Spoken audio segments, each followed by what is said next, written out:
तो rail budget का report card तो हम दिखाएंगे, लेकिन आपको लिए चलते हैं बेहद खास मुलाकात की तरफ। हमारे साथ जुड़े हैं इस वक्त रेल राज्य मंत्री मनोज सिन्हा जी। उनसे हम सीधे बातचीत करेंगे क्योंकि इस बजट में कई सारे वादे किए गए हैं। अब रेल मंत्रालय के इरादे क्या हैं, किस तरह से इन वादों को पूरा किया जाएगा, यही पूछते हैं सीधे मनोज सिन्हा जी से। मनोज सिन्हा जी, सबसे पहले मैं ये जानना चाहूंगा कि रेल में चलने वाले यात्री की सबसे बड़ी दिक्कत और दुविधा जो होती है वो कंफर्म टिकट लेने की होती है। इसके बारे में ये रेल बजट क्या कहता है कि मुझे कंफर्म टिकट कैसे मिलेगा? दीपक जी, आपने सही सवाल पूछा है। कई दिक्कतों में से एक महत्वपूर्ण दिक्कत वो है जिसका जिक्र आपने किया है, लेकिन मैं मानता हूं कि 4-5 प्रमुख दिक्कतें हैं। एक तो सामान्य यात्री को टिकट मिल जाए, दूसरा वो सुरक्षित और संरक्षित तरीके से समय से अपने गंतव्य तक पहुंच जाए। ये 4-5 मुख्य दिक्कतें हैं रेल यात्रा की, और इसको ध्यान में रखते हुए इस बजट में अनेक प्राविधान किए गए हैं। आने वाले 5 वर्षों में 8.5 लाख करोड़ रुपए के आसपास का निवेश भारतीय रेल में हो, इसका एक मुकम्मल खांचा खींचा गया है। कुछ लोग ऐसा संदेह व्यक्त कर रहे हैं कि संभव कैसे होगा, तो मैं आपको बताऊं कि इस वर्ष ही 1 लाख करोड़ रुपए से ज्यादा भारतीय रेल खर्च करने जा रही है विभिन्न परियोजनाओं पर। उसका विवरण रेल मंत्री जी ने देश की संसद में और संसद के माध्यम से देश को बताने की कोशिश की है। मैं मानता हूं कि भारतीय रेल नेटवर्क में कंजेशन बहुत ज्यादा है और 470 से ज्यादा हमारे सेक्टर हैं जहां 100% से ज्यादा क्षमता पर हम गाड़ी चला रहे हैं। जब तक उनको डीकंजेस्ट हम नहीं करेंगे, न नई गाड़ी चला पाएंगे, न यात्रियों की संख्या बढ़ा पाएंगे। और इसलिए हमने शीर्ष प्राथमिकता के आधार पर डबलिंग, ट्रिपलिंग माने दोहरीकरण, तिहरीकरण और 4th लाइन बनाने का प्रस्ताव लिया है। इससे 2 लाभ हमको होने वाले हैं। नई गाड़ी चला सकेंगे, अधिक यात्रियों को ढो सकेंगे और माल भाड़े में भी भारी मात्रा में हम वृद्धि कर सकेंगे, जो रेलवे के मुख्य आय का साधन है। दूसरा महत्वपूर्ण सवाल यह है कि आपने 8.50 लाख करोड़ रुपए की बात कही है, लेकिन सब सवाल ये उठा रहे हैं कि ये पैसा आएगा कहां। इस साल भी आपने जो बात कही है 1 लाख करोड़ से ऊपर, वो पैसे में भी 67% पैसा जो है वो आपके पास है, लेकिन बाकी कहां से आएगा इसका उल्लेख रेल मंत्री जी नहीं बता पा रहे हैं। नहीं, रेल मंत्री जी ने उसका उल्लेख किया है। उन्होंने साफ तौर पर संसद में बताया कि बिजली मंत्री ने, कोयला मंत्री ने, स्टील मंत्री ने और कुछ वित्तीय संस्थाओं ने इसका पूरी तरह से आश्वासन नहीं दिया है, बल्कि हमारे पास मुकम्मल दस्तावेज हैं और वो आश्वस्त रहिए, वो 1 लाख करोड़ रुपया निश्चित रूप से इस बार खर्च होगा। दूसरा सवाल ये उठा रहे हैं विपक्षी दल, पूर्व रेल मंत्री पवन कुमार बंसल ने कहा है कि जब डीजल की कीमतें कम हो गई हैं, बाजार में डीजल सस्ता मिल रहा है, अंतर्राष्ट्रीय बाजार में सस्ता मिल रहा है, तो फ्यूल एडजस्ट कंपोनेंट है उसके हिसाब से 20% किरायों में कमी होनी थी। वो कमी क्यों नहीं देखी गई इस बजट के अनुसार? नहीं, उनका गणित थोड़ा कमजोर है। मुझे लगता है कि उनको एक बार गणित और पढ़ना चाहिए। वो इस चीज से पूरी तरह वाकिफ हैं कि फ्यूल एडजस्टमेंट कास्ट के आधार पर 20% की कटौती हो नहीं सकती है।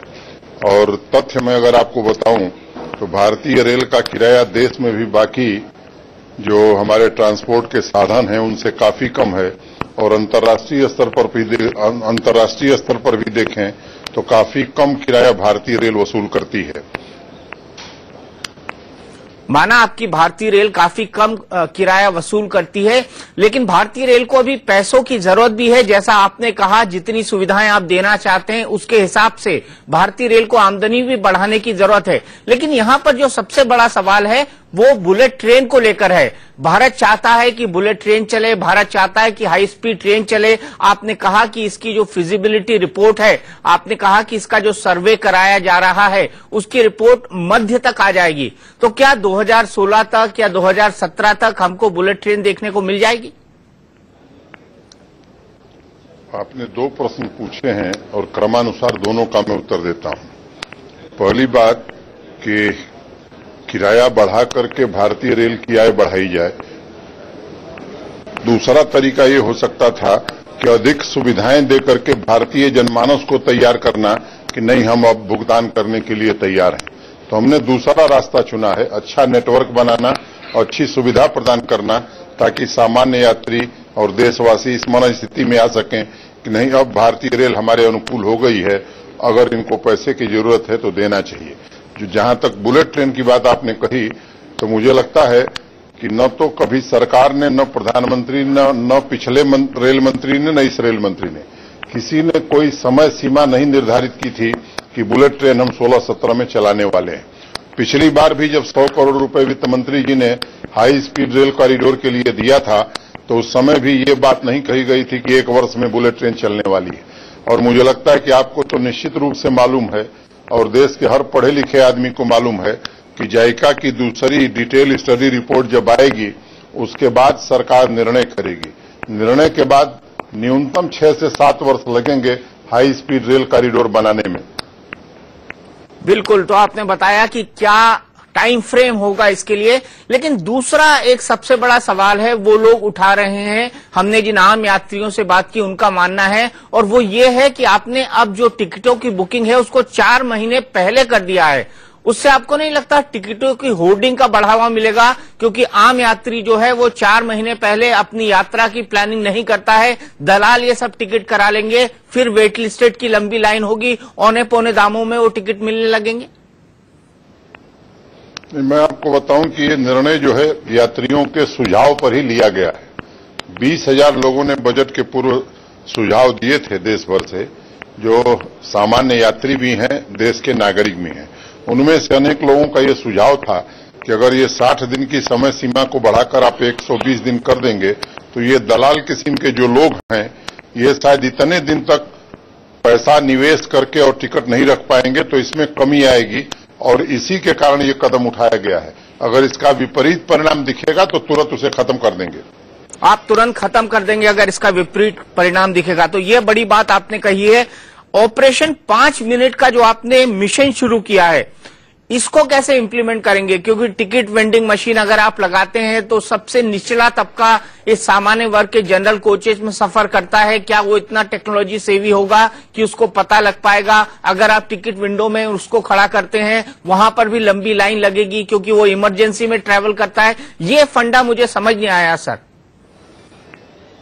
इसके कई उपाय किए गए हैं दीपक जी, उसमें से टिकट वेंडिंग मशीन भी एक उपाय है।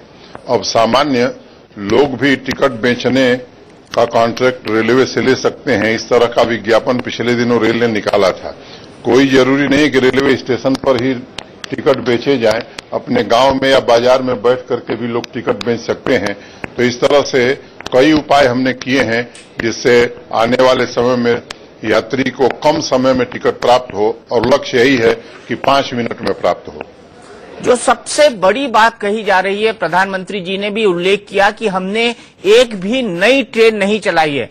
मैं जानना चाहता हूं कि क्या कारण है कि एक भी नई ट्रेन इस रेल बजट में नहीं चलाई गई है? ऐसे बिरले ही एग्जाम्पल्स देखने को मिलते हैं। मेरी राय से आप सहमत होंगे कि नई गाड़ी चलाने का बजट से कोई संबंध नहीं है। बजट रेलवे की वित्तीय स्थिति के बारे में बताने वाला एक दस्तावेज होता है, जिसमें रेलवे की आय क्या है और संसाधन हम कहां से जुटा रहे हैं, और आने वाले वर्ष में हमारे खर्चे क्या हैं, और कौन से नए काम हम कर रहे हैं, उन पर क्या खर्च कर रहे हैं। यह इसका विवरण प्रस्तुत करने वाला दस्तावेज होता है, जिसको कि संसद में रखा गया है। नई ट्रेन चलाना ये बजट का हिस्सा होना भी नहीं चाहिए, और रेल मंत्री जी ने कहा कि जरूरत के हिसाब से आने वाले समय में हम घोषणा करेंगे नई गाड़ियों की। 2 आखिरी सवाल। आपको इस बात को लेकर भी क्रिटिसाइज किया जा रहा है कि आपने नंबर्स नहीं बताया, ये नहीं बताया कि आय व्यय का ब्यौरा क्या है। इन मामलों में जो है वित्त मंत्री, रेल मंत्री जी ने अपने भाषण में कुछ नहीं कहा। नहीं, भाषण में पूरी तरह कहा है कि फ्रेट अर्निंग हमारी कितनी होगी, पैसेंजर ट्रैफिक से हमको आय कितनी होगी, सन्डरी से हमारी आय कितनी होगी, बाकी मदों से हमको कितना पैसा मिलेगा, ग्रास बजटरी सपोर्ट हमको कितना है, और हम कितना बारोइंग ले रहे हैं। ये एक एक पैसे का विवरण दिया है। उसके बिना बजट कैसे प्रस्तुत हो सकता है दीपक जी? जो लोग ये आरोप लगा रहे हैं, मैं समझता हूं कि उनको थोड़ा अर्थशास्त्र के बारे में अध्ययन करने की जरूरत है। ये पूर्व रेल मंत्री दिनेश त्रिवेदी ने कहा है कि ये बजट बिना नंबर्स का बजट है। दिनेश त्रिवेदी जी की राय पर मैं कोई प्रतिक्रिया नहीं दे सकता। वो भले आदमी हैं, मेरे मित्र हैं। एक आखिरी सवाल, आपको नहीं लगता कि रेल में माल भाड़ा बढ़ने से महंगाई बढ़ेगी, क्योंकि आपने माल भाड़ा बढ़ाया है जैसे यूरिया का? प्रतिवाद करता हूं आपकी बात का। माल भाड़ा हमने नहीं बढ़ाया है, हमने रैशनलाइजेशन किया है। स्लैब में कुछ परिवर्तन किया है, तो उसमें कुछ चीजों के माल भाड़े में भी आई है, उसको भी ध्यान रखिए। आपको नहीं लगता महंगाई बढ़ेगी इससे? बिल्कुल नहीं बढ़ेगी। चलिए, बहुत बहुत शुक्रिया मनोज सिन्हा जी, आपसे बातचीत करने से बहुत अच्छा लगा। और हम उम्मीद करते हैं कि आपने जितने वादे किए हैं उसको पूरी तरह से मुकम्मल कर पाए आप। तो हमारी इस खास